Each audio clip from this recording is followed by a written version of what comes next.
Namanya.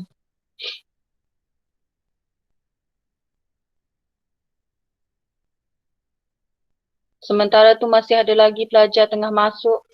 Okey, dia dah rakam. So, cikgu akan mulalah ya. Kalau pelajar yang lambat tu, cikgu kira tak add dah lah ni Okey. Sekejap cikgu akan share screen.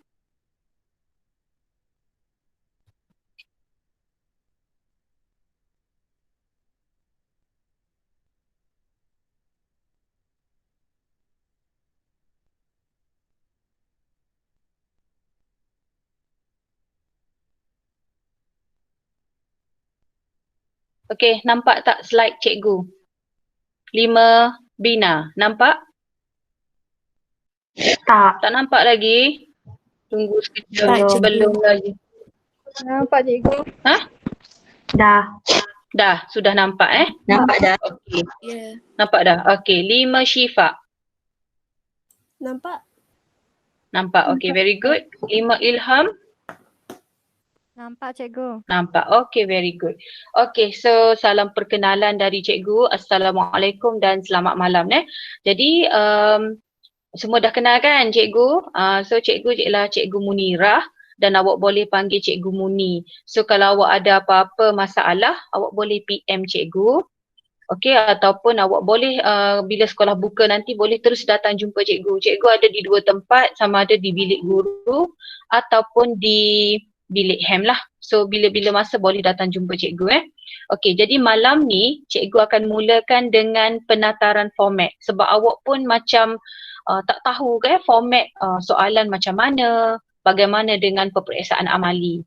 Okey, so kita pergi dahulu kepada format biologi 4551. 4551 adalah kod untuk kertas biologi. Kalau awak tengok ada 4551 tu, kod biologi dah tu. Okey, awak akan menjalani peperiksaan untuk 3 kertas.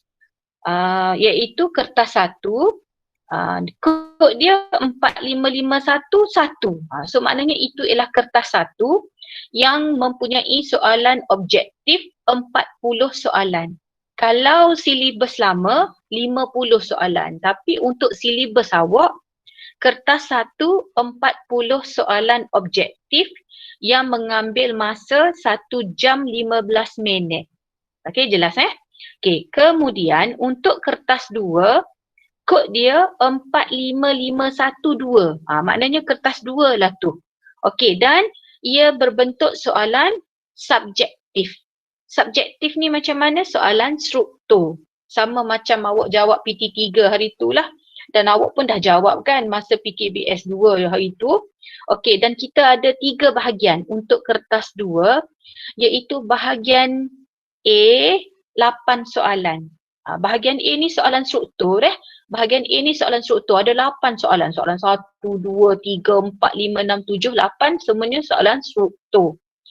Awak ingat tak masa PKBS 2, awak kata tak ada, tak sempat nak jawab. Ada soalan-soalan yang awak tinggalkan sebab awak rasa macam banyak sangat. Itulah nak cerita ke awak, 8 soalan struktur.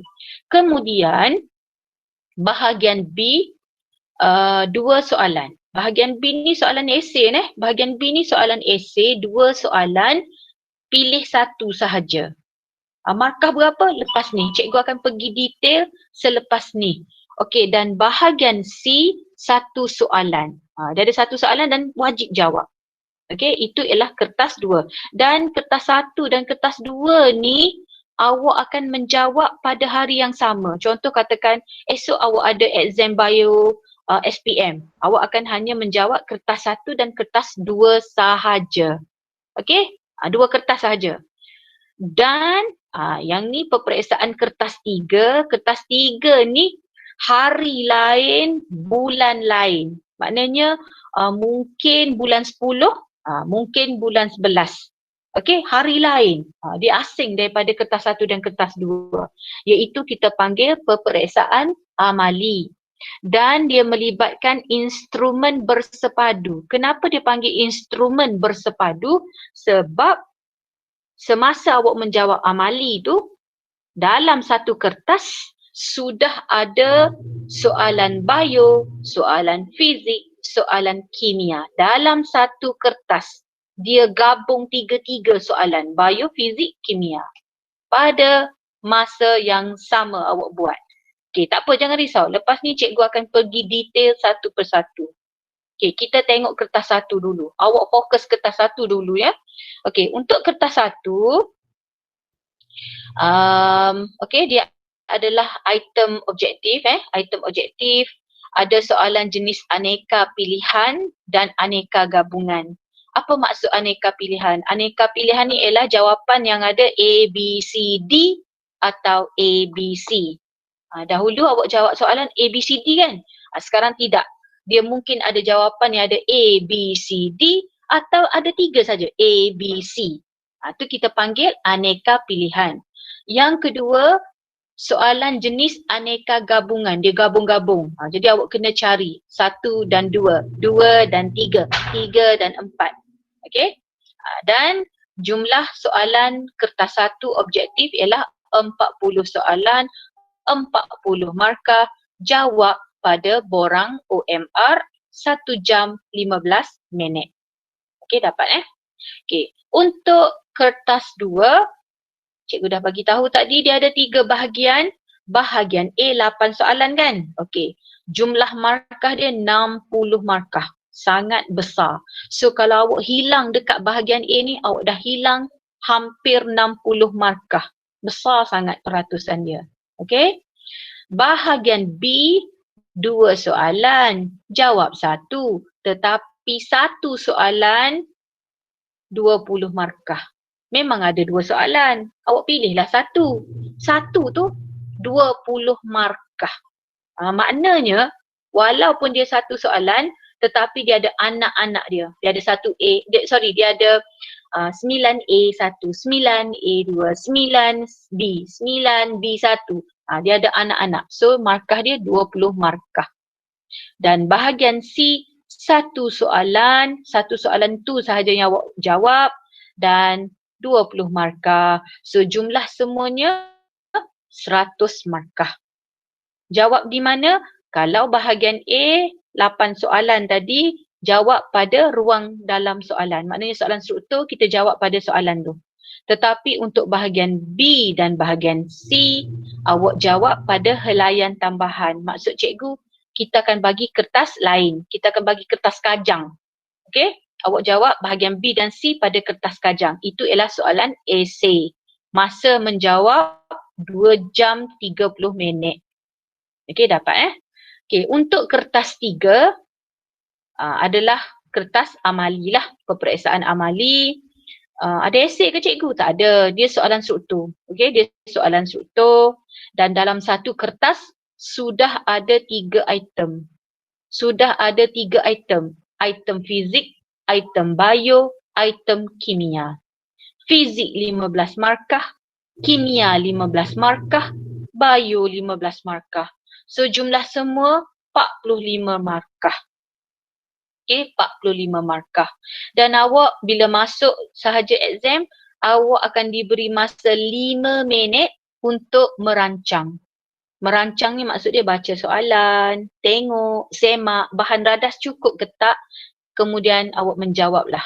Okey, 40 minit tu termasuk awak buat amali, termasuk awak jawab soalan. Okey.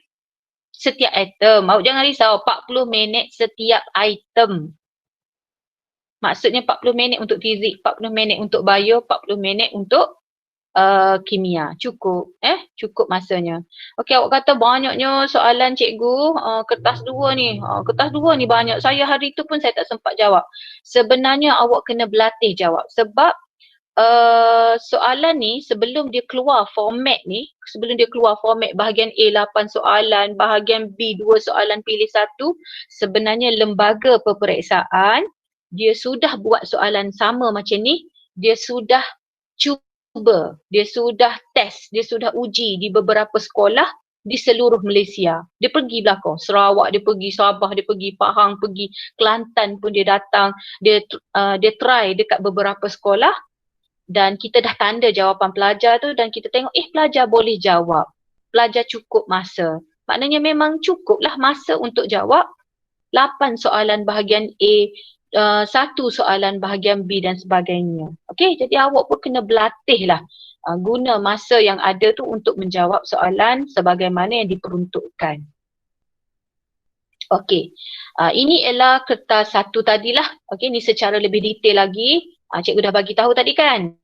Soalan kita ada pilihan sama ada A, B, C, D atau A, B, C sahaja. Jangan terkejutlah kalau awak tengok nanti tak ada D ni. Maknanya memang jawapan dia A, B, C. Pilih je mana satu. Okey? 1 jam 15 minit. Okey, ini ialah contoh-contoh kemahiran yang diuji dalam kertas 1 deh. Ni ialah 4 kemahiran yang diuji dalam kertas 1, iaitu dia nak tahu awak ni ingat ke tak. Okey, mengingat, ingat ke tak. Okey, cuba kita tengok soalan ni. Pernyataan berikut Pernyataan berikut adalah simptom yang dialami oleh seorang pesakit. Taksub dengan berat badan, sengaja memuntahkan makanan. Awak nampak dah. Dia ni sengaja memuntahkan makanan. Mengalami penyahidratan. Sebab bila dia muntah, dia akan jadi terhidrat, kurang air. Apakah masalah kesihatan yang dialami oleh pesakit tersebut? Awak cuma baca benda ni dan awak cuma kena ingat. Awak kena ingat balik yang awak dah belajar semasa tingkatan 4. Jadi kalau dia sengaja memuntahkan makanan, maka jawapan dia ialah C, bulimia nervosa. So nampak tak? Dia nak uji awak ni ingat ke tak? Okey. Yang kedua, dia nak uji awak faham ke tak soalan. Okey, kita baca soalan ni. Kolagen diperlukan untuk membentuk sejenis tisu dalam tumbuhan. Kolagen. Awak pun cuba ingat balik. Okey, apakah alasan terbaik untuk mengambil kolagen? Okey, awak kena faham kolagen ni jenis tisu apa. Okey, kalau awak tak ingat dan awak tak faham, awak tak boleh jawab lah. Okey, so kolagen ni adalah sejenis tisu penghubung bergentian. Ada di buku teks form 4 muka surat 34. Awak jangan kata cikgu awak tak ajar lah. So dia ada di buku teks form 4 muka surat 34.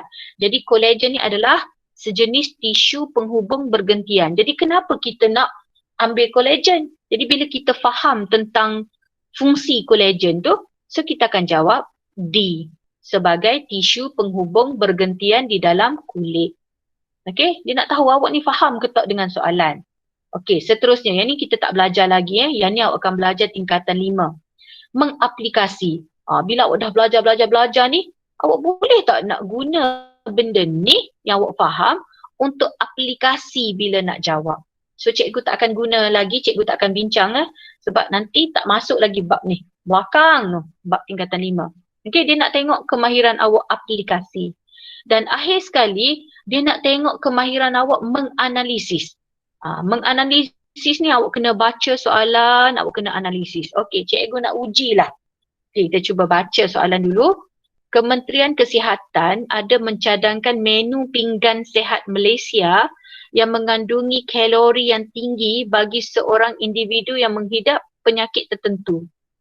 Okey, Kementerian Kesihatan dia cadang makan macam ni lah dia kata. Okey, sebab dia kata pesakit ni kena ambil kalori yang tinggi sebab dia ada penyakit. So kita pun baca, dia kena makan spaghetti, nasi ayam, kena makan bubur ubi keledek, ubi kayu rebus, minuman dia kena minum jus buah-buahan, susu suplemen khas, sayuran, bayam dan brokoli. Okey, awak pun analisis lah. Biji rin ni ada apa? Kalau bubur, ubi keledek, ubi kayu rebus ni karbohidrat. Awak kena analisis satu-satu. Antara individu berikut, yang manakah paling sesuai mengamalkan diet seperti dalam jadual? Okey, kita tanya Dia Ulhaq ada tak?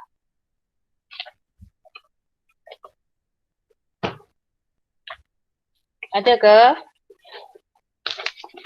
Tak apa, salah. Cikgu tak kisah awak nak jawab salah ke apa sebab kita masih lagi dalam proses belajar. Okey, cikgu nak dengar jawapan.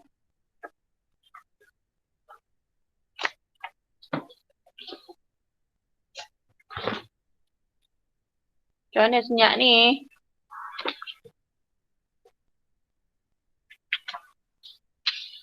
Yoshini?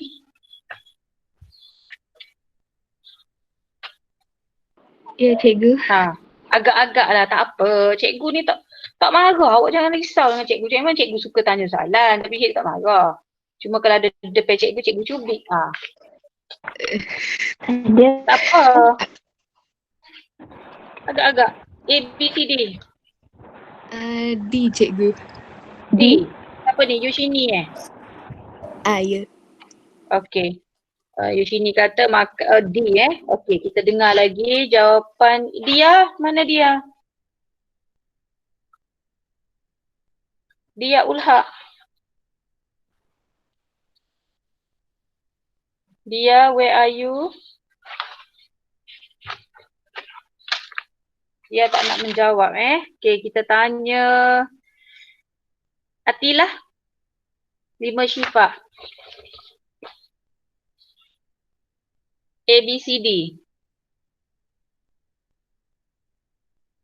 Atilah, A, B, C, D. Rasa C, cikgu. C, pesakit jantung. Macam-macam jawapan ada deh. Okey. Kita tanya seorang lagi daripada 5 Bina. Sebab dia Ulhaq tak nak jawab Kita tanya Ain Syamimi. B. B. Yes, jawapan dia B pesakit kanser. Okey. B pesakit kanser. Okey, nanti yang ni kita akan bincang lebih lanjut nanti. Sebab apa awak cikgu tinggalkan jawab soalan ni kepada awak untuk awak fikir. Nanti kita tanya lagi, kita bincang lagi. Okey? Cikgu tak nak ni, cikgu nak awak analisis sendiri. Ya. Apa dia? Apa dia?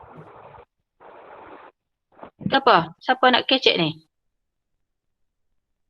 Okey, cikgu akan tinggalkan soalan ni untuk awak analisis sendiri. Kenapa cikgu kata B Okey, cikgu continue lagi. Okey, untuk kertas 2 untuk kertas 2 awak dah jelas tadi kan ada 3 bahagian. Cuma cikgu nak bagi tahu yang ni. Dalam kertas 2 ni dia ada beberapa aras yang akan diuji. Okey, aras mengingat, aras memahami. Yang ni aras paling rendah Kak. Aras paling rendah dalam soalan iaitu awak ni ingat ke? Awak faham ke dengan soalan? Aras paling rendah. Dan biasanya pelajar boleh jawablah aras ni. Okey, tetapi dalam kertas 2 dia ada banyak aras kebat. Ni semua ni aras kebat. Iaitu aras mengaplikasi, menganalisis. Macam tadilah awak dah tak boleh nak analisis kan. Okey, menilai dan mencipta. Okey, ada pelajar tanya, cikgu aplikasi ni apa? Aplikasi ni maknanya awak dah belajar. Awak nak aplikasi untuk awak jawab soalan lah. Maknanya awak dah belajar tentang apa contoh? Contoh awak dah belajar tentang nilai tenaga. Awak dah tahu nilai tenaga karbohidrat, lipid paling tinggi. So awak nak aplikasi untuk guna dalam soalan Okey, masih ada pelajar nak masuk. Cikgu takut bila cikgu keluar, pelajar tu masuk, line cikgu akan jadi slow. Dia akan ganggu. Sebab tu cikgu minta awak masuk 5 minit awal Okey, kemudian awak menganalisis. Tadilah dia bagi menu makanan, dia suruh awak analisis baik buruk, perbezaan. Okey, kemudian awak kena menilai. Menilai ni awak kena buat pertimbangan. Setuju ke tidak? Okey, buat justifikasi. Tak apa, awak jangan risau. Nanti cikgu akan tunjuk bila kita pergi kepada sesi latihan.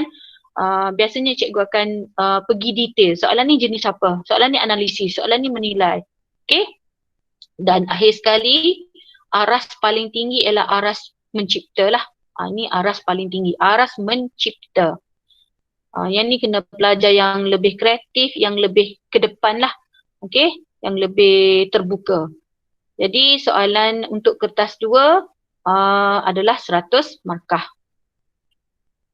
Okey, ini pecahan markah sebab tadi cikgu kata bahagian A ni 60 markah tadi Bahagian A 10 markah. So soalan 1 dan soalan 2 6 markah. Maknanya soalan 1 6 markah, soalan 2 6 markah. Soalan 3 7 markah, soalan 4 7 markah. Soalan 5, 8 markah.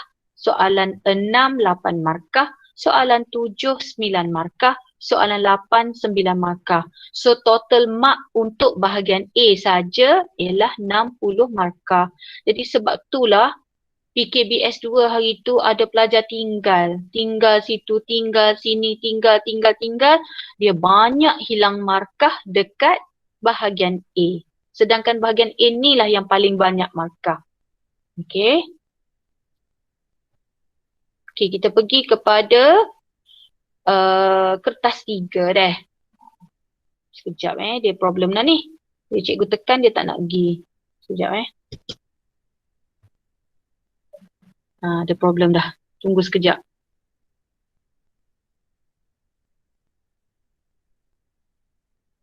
Harap bersabar. Ada masalah sikit dia bila macam itulah dia line kan. Sebab masing-masing semua mengajar secara online. Jadi dia ada problem sikit dengan line. So cikgu minta maaf Kena bersabar sikit lah.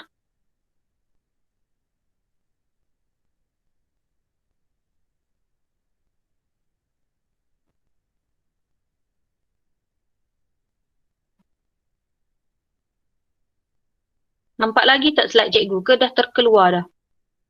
Tak ada slide. Ada lagi tak slide cikgu? Tak ada. Tak Tak ada. Sekejap Sabar. Okey. Sekejap.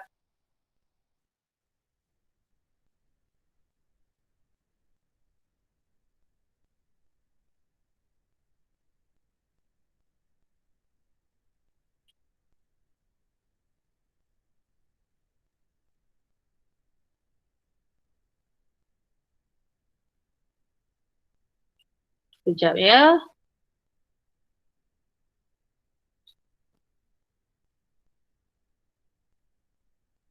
Okey, nampak? Tak ada. Ada slide cikgu? Belum Ada. lagi cikgu, tak Okey. nampak lagi. Tak ada. Okey, cikgu sambung Tak ada lagi. cikgu, tak ada. Cikgu lagi. Tunggu. Tunggu. Tak ada? Ada dah. Ada Ada dah. cikgu. Ada dah. Ada dah. Okey, very good. Okey, untuk kertas 3 cikgu rasa awak sebenarnya debar untuk kertas 3 sebenarnya, betul tak?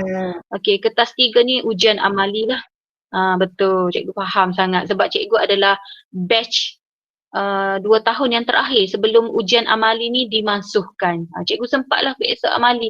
Memang debaran dia tu memang lah. Okay. Dan dia ni berapa? 45 markah. Jumlah markah dia semua 45 markah. Dalam satu kertas ada 3 item Ada soalan fizik, bio dan kimia. Okey. Ni. Okey, yang ni lah yang cikgu kata tadi. Dalam satu soalan dia sudah ada dalam satu kertas dia sudah ada 3 soalan. Awak boleh pilih nak jawab mana dulu. Boleh pilih nak jawab fizik dulu ke, nak buat kimia dulu ke, nak buat biologi dulu. Boleh pilih. Dia tak ada limit Dia tak ada limit masa. Okey. Macam mana saya nak skor amali? Macam manalah saya ni nak jawab soalan amali? Okey, awak jangan risau cikgu faham. Awak risau ni sebab banyak sebenarnya amali kita tak sempat buat kerana kita bersekolah sekejap sahaja tahun lepas tetapi percayalah sebenarnya soalan amali untuk tahun pertama ni mudah.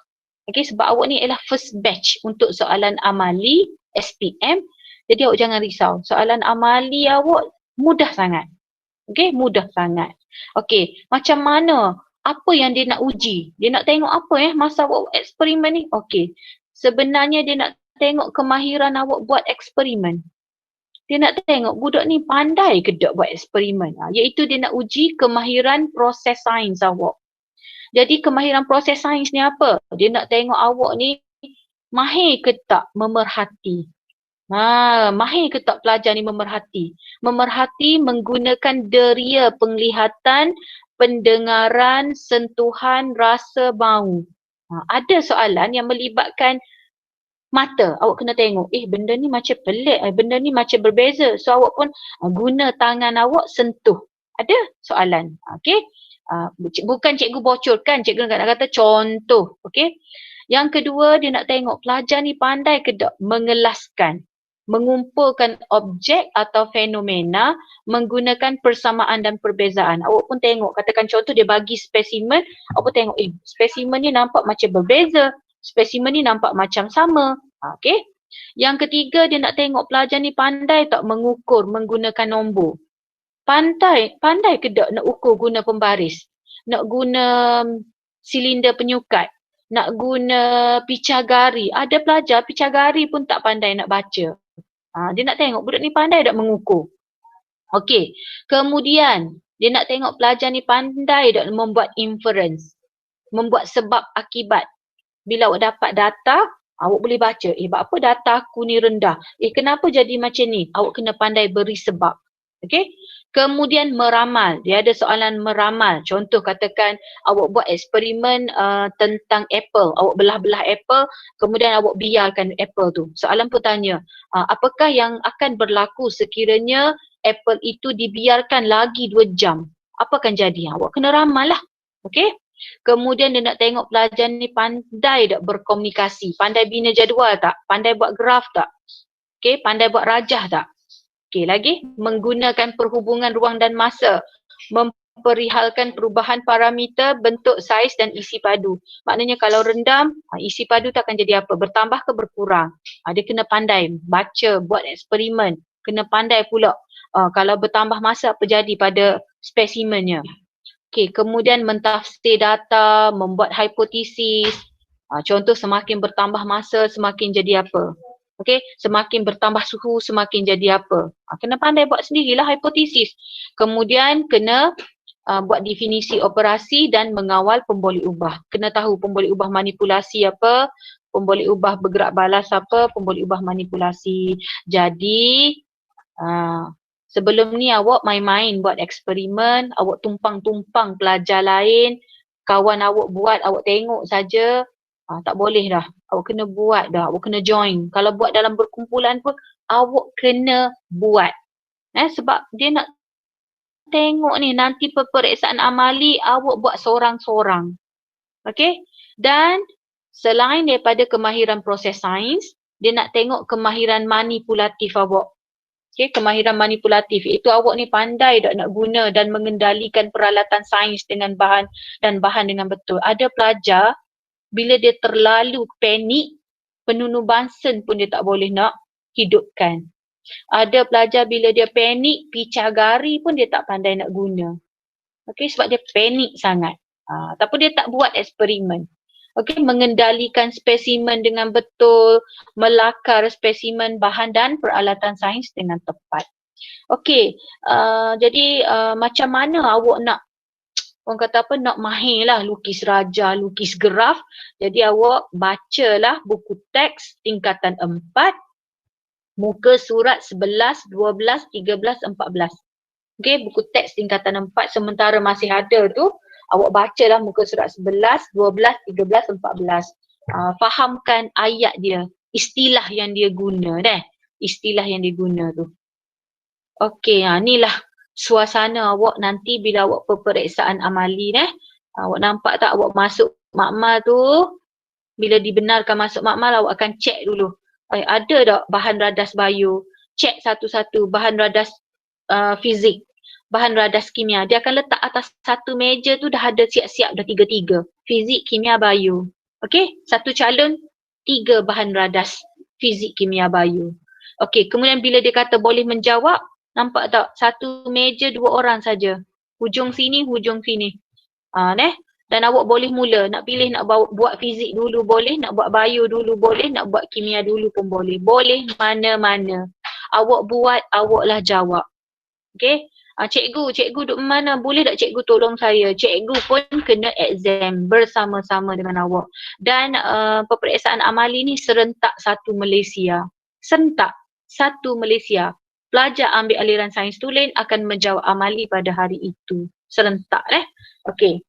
Ada kemungkinan tak soalan akan bocor? Tidak ada Awak akan masuk bilik lapor diri dulu. Kemudian sidang pertama akan dipanggil masuk dalam makmal. Masa sidang pertama buat dalam makmal ni, sidang kedua akan masuk dalam bilik lapor diri. Maknanya awak tak akan ada communication dengan pelajar yang sebelum dan selepas. Selepas pelajar ni dah jawab, dia akan quarantine pula. Quarantine. Dan bila boleh balik? Awak akan balik apabila sidang terakhir selesai. Sidang terakhir masuk je makmal, baru boleh balik. Baru boleh balik. Jadi tak ada kemungkinan soalan akan bocor. Boleh tahu tak hin-hin nak masuk? Tak boleh. Sebulan sebelum peperiksaan amali, makmal akan ditutup, tak boleh digunakan langsung. Jadi tak ada kebocoran. Okey. Cikgu rasa cukup untuk penataran. Okey, untuk keperluan nak belajar dengan cikgu ni, ini adalah keperluan cikgu lah yang awak perlu sediakan. Yang pertama, cikgu nak buku teks. Ini rupa buku teks baru kita. Untuk sementara PDPR ni awak diminta untuk download dan cikgu dah tolong awak tu, dah beri satu bab tu. Kalau awak download satu full buku teks tu, dia akan makan banyak sangat data dan juga dia punya ni lah. Okey, jadi cikgu bagi 2 bab dulu. Okey, secara digital. Kemudian kita masih menunggu buku teks Bioscore. Sorry, bukan buku teks, buku Bioscore. Tak siap lagi, yang ni edisi lama, yang baru akan keluar. Dan semalam cikgu dah bagi yang Bioscore baru tu, cuma cuma dalam bentuk soft copy kan. Okey, awak jawab dululah. Okey, and then cikgu nak guna file. Tahun ni cikgu tak guna buku dah. Cikgu nak awak sediakan 2 file. Satu file untuk masukkan nota dan latihan. Latihan Bioscore, latihan apa-apa cikgu bagi awak print masuk dalam file. Okey, file yang pertama. File pertama ni nota atau latihan. File yang kedua untuk amali. Okey, untuk laporan amali. Cikgu tak nak guna buku tahun ni. Sebab kalau awak guna buku pun awak akan tampal juga. Okey. So cikgu harap jelas untuk penataran. Cikgu masih ada masa banyak lagi, beberapa minit banyak lagi ni. So cikgu terus saja kepada bab 16 Okey, setakat ni sebelum cikgu masuk kepada bab 16, iaitu bab 1 tingkatan 5. Cikgu bukalah, ada nak tanya apa-apa tak? Cikgu bagi masa 5 minit untuk tanya apa-apa kalau ada soalan. Tak ada. Cikgu, Ya. kena guna management file atau ring file? Cikgu prefer yang mana? Cikgu nak file yang tadi. Yang biasa tu. Tak nak ring sebab kalau ring, sekejap. Cikgu tak nak file keras cikgu nak file yang lembut yang ada jual dekat koperasi tu. Yang biasa. Yang tadilah yang gambar dalam cikgu bagi tu, cikgu nak file tu saja. Ringan untuk cikgu pungut, ringan untuk awak bawa. Okey, ada lagi soalan sebelum cikgu sambung? Boleh warna apa-apa ke? Boleh? Warna. Warna? Oh, file tu warna apa-apa? Boleh. Bebas. Bebas. Okay. Lagi? Ada lagi? Latihan yang cikgu beri, awak kena print lah. Kalau tak boleh print, salin. Tanya pelajar yang telah belajar dengan cikgu sebelum ni. Dia tahulah macam mana. Okey, so kalau tak ada, cikgu terus nak sambung bab 1 tingkatan 5, organisasi tisu tumbuhan dan pertumbuhan. Okey, dalam bab ini awak akan belajar 3 tajuk, iaitu organisasi tisu tumbuhan. Okey, 16.2 kita akan tengok tisu meristem dan pertumbuhan. Dan 16.3 lengkung pertumbuhan. Dalam tingkatan 5 ni, awak tak akan jumpa haiwan dah. Awak akan jumpa semua tumbuhan. Okey, awak akan belajar semua mengenai tumbuhan. Okey, kita pergi dahulu 1.1. Okey, kita tengok organisasi tisu tumbuhan. Okey. Yes, ada masalah? Tak ada Okey, sebelum ni awak dah belajar tentang aras organisasi organisma multisel dalam bab 2 tingkatan 4 Okey, jadi cikgu terus saja pergi kepada jenis tisu. Okey, tumbuhan terdiri daripada 2 jenis tisu. Tumbuhan terdiri daripada 2 jenis tisu iaitu tisu meristem dan tisu kekal. Cikgu ulang sekali lagi, tisu tumbuhan ada 2 jenis tisu iaitu tisu meristem dan tisu kekal. Tisu meristem adalah tisu yang aktif membahagi secara mitosis. Okey, tisu meristem ni ialah tisu yang aktif. Aktif buat apa? Buat mitosis. Membahagi secara mitosis.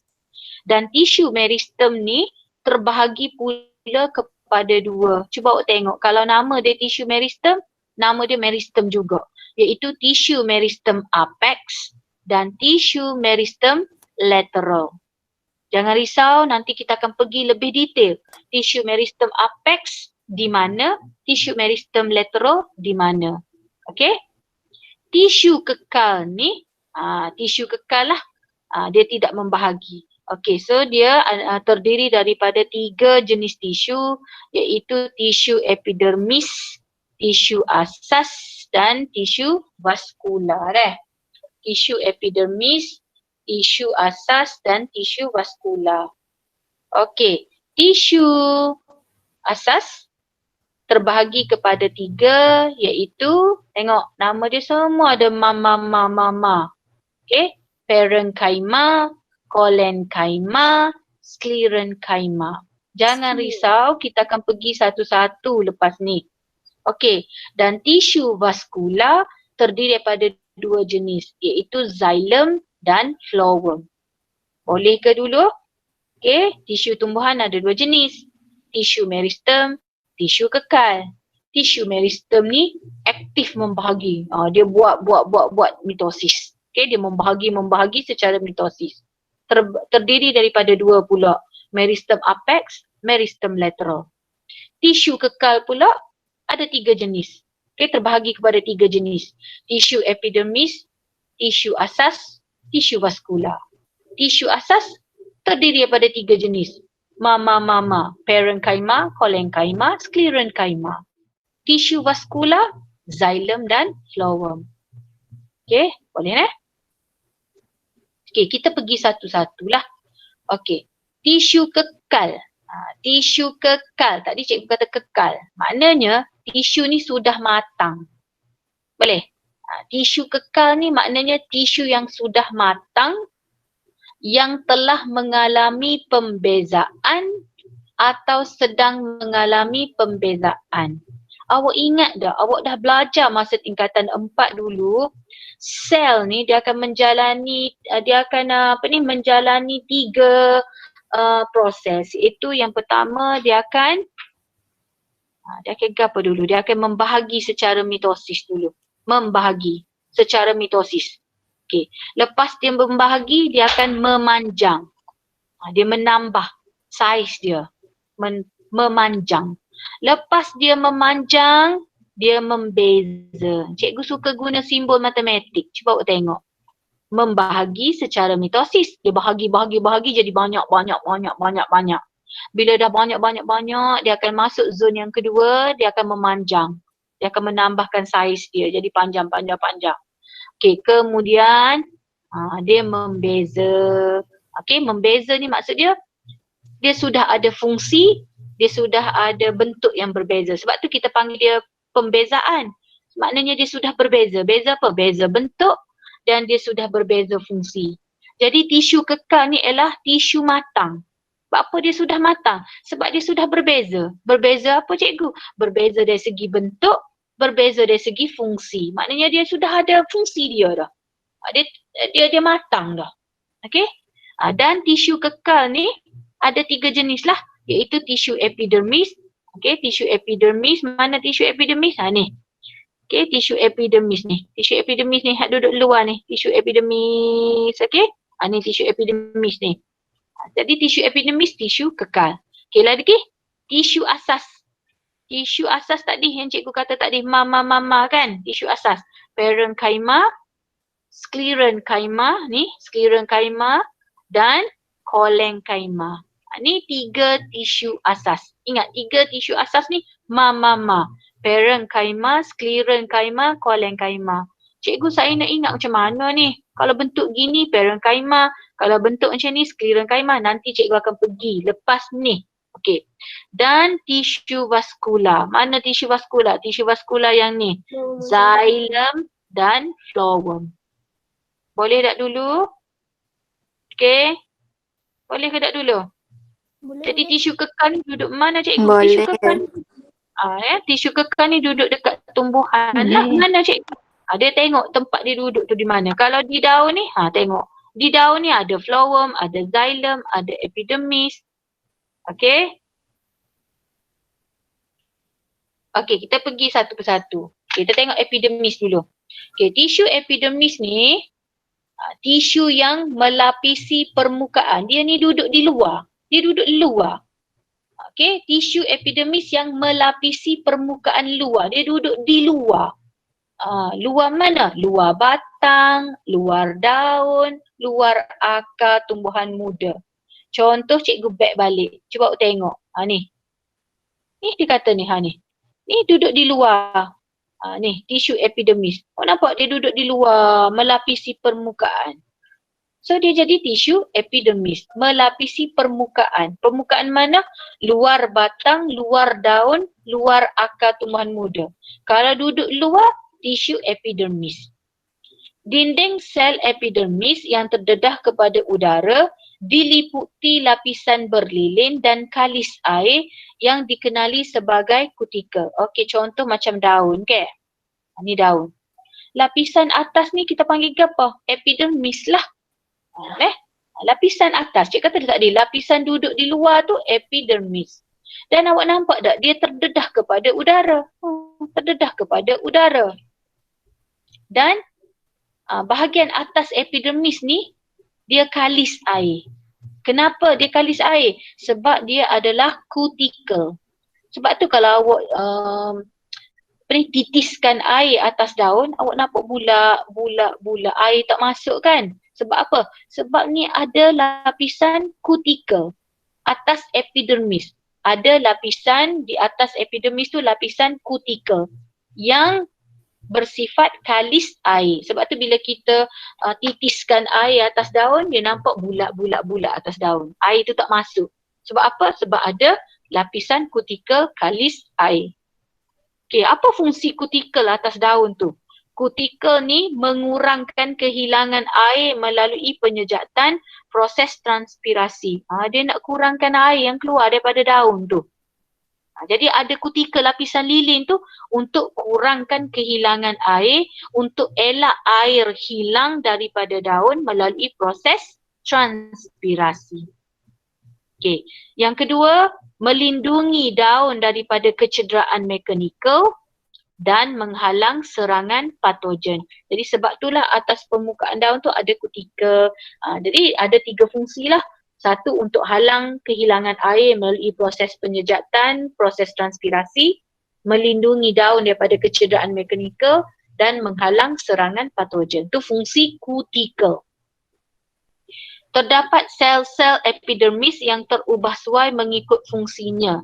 Okey, epidermis ni dia kan duduk di atas dan bawah daun. Sebab dia lapisan luar kan, jadi dia ada atas dan bawah daun.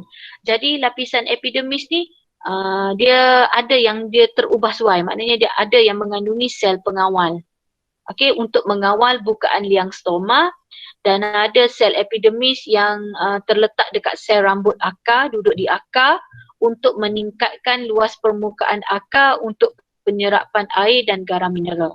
Rasanya awak tak faham ni kot. So cikgu tunjuk rajah dia lah. Ni, katakan ni daun. Okey, ni daun. Awak belajar daun macam ni je awak tahu. Ni awak kata ni daun lah cikgu.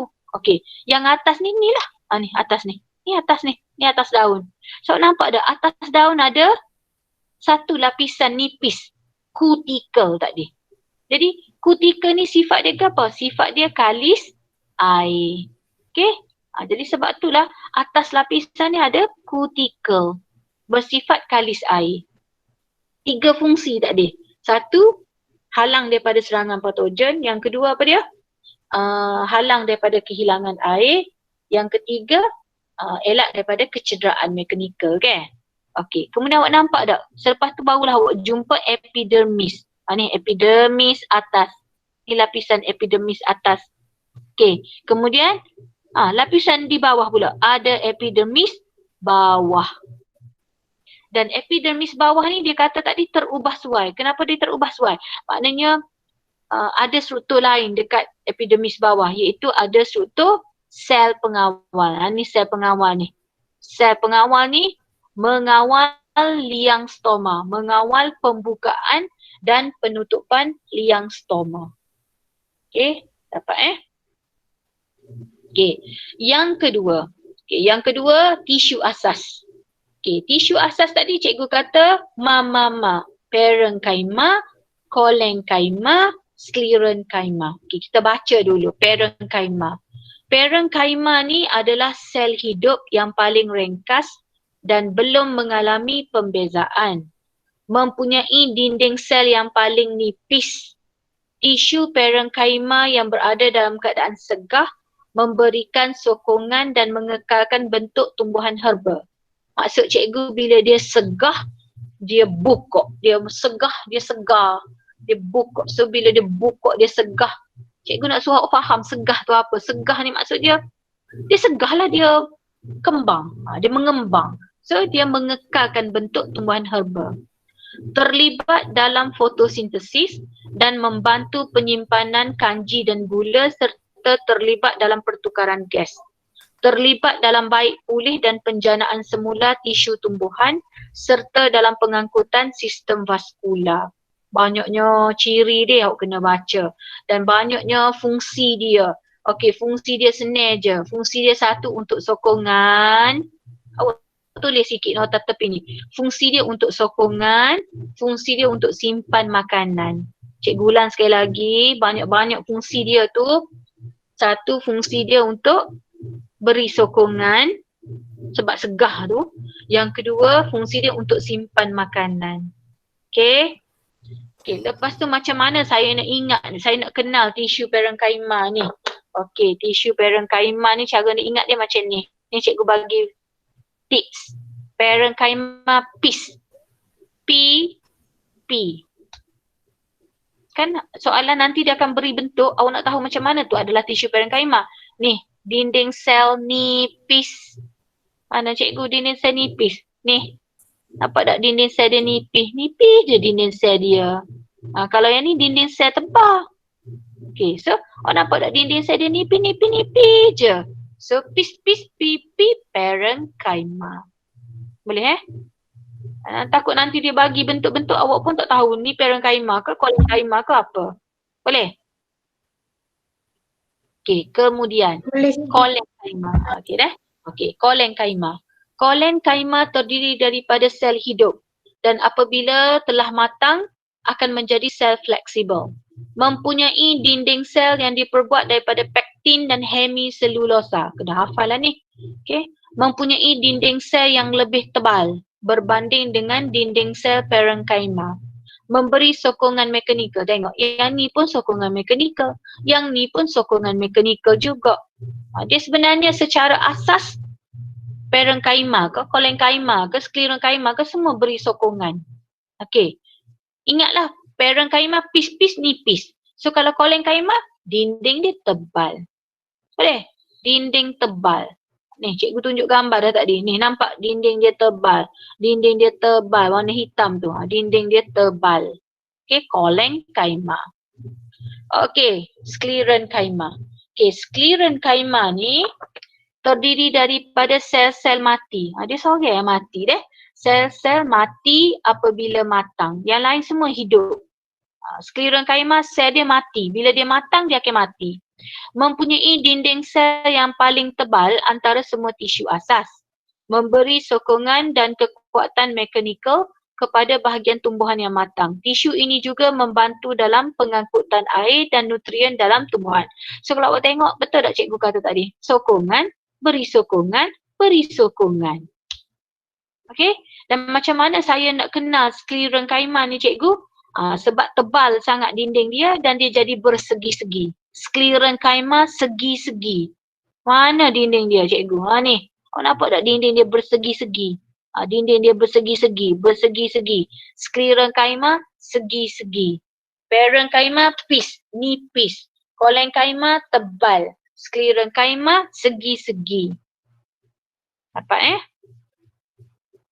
Okey, dan akhir sekali, cikgu tak akan pergi banyak sebab cikgu nak cukup masa dah ni.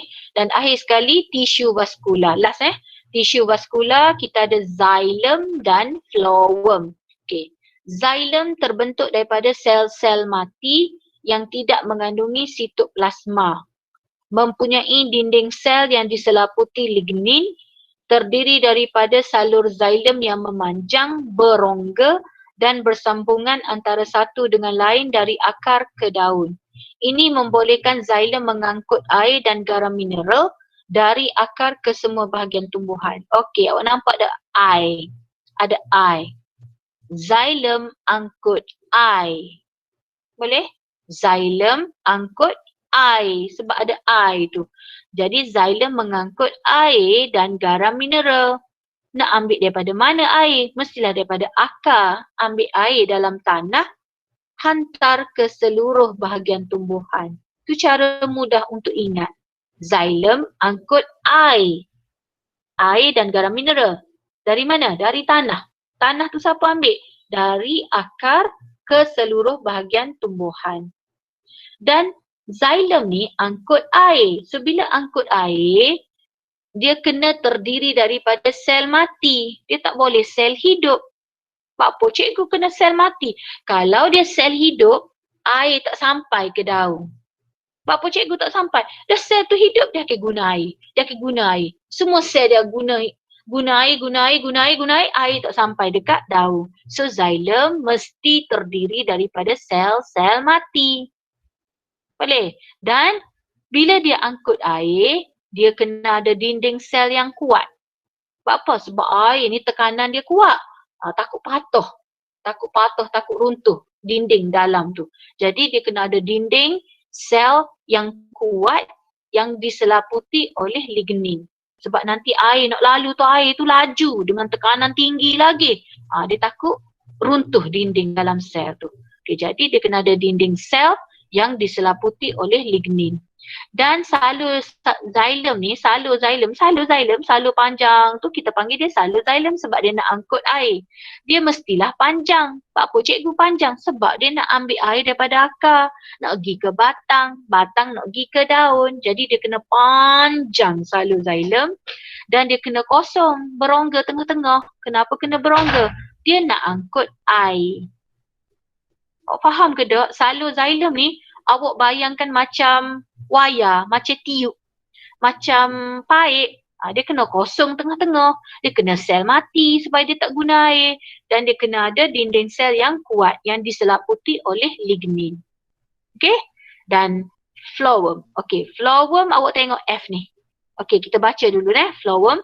Phloem terdiri daripada sel rakan dan tiup tapis. Terbentuk daripada sel hidup, iaitu tiup tapis dengan kehadiran sitoplasma. Tiup tapis tidak mempunyai organel seperti nukleus dan ribosom kerana mengalami kemerosotan apabila matang. Tiup tapis tersusun dari hujung ke hujung phloem untuk membentuk struktur tiup yang memanjang dan bersambungan. Phloem mengangkut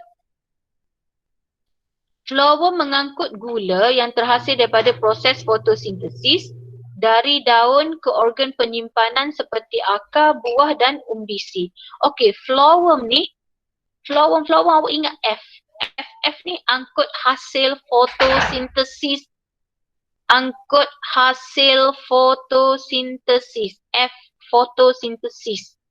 Dari mana tempat buat fotosintesis? Dari daun. Nak hantar pergi mana?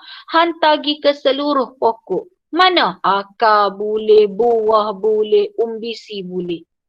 Okey, jadi sebab dia nak angkut hasil fotosintesis tu, dia kena ada tenaga. Jadi bila tenaga, dia memerlukan tenaga untuk angkut hasil fotosintesis.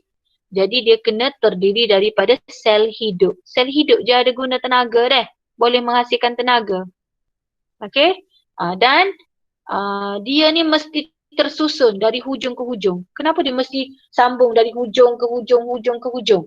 Sebab dia nak angkut hasil fotosintesis dari daun, nak hantar pergi ke bunga, nak hantar pergi ke buah, nak hantar pergi ke akar. So mesti dari hujung ke hujung. Okey, cikgu berhenti di sini. So kita akan sambung next class. Okey. Terima kasih. Sama-sama.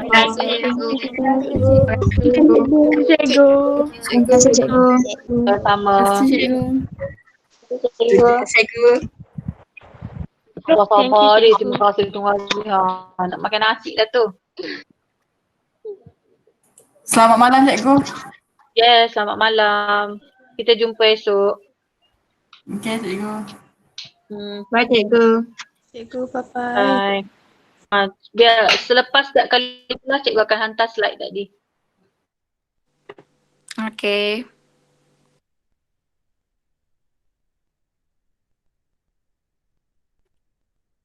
Okey, boleh. Ni dah boleh keluar. Cikgu tunggu awak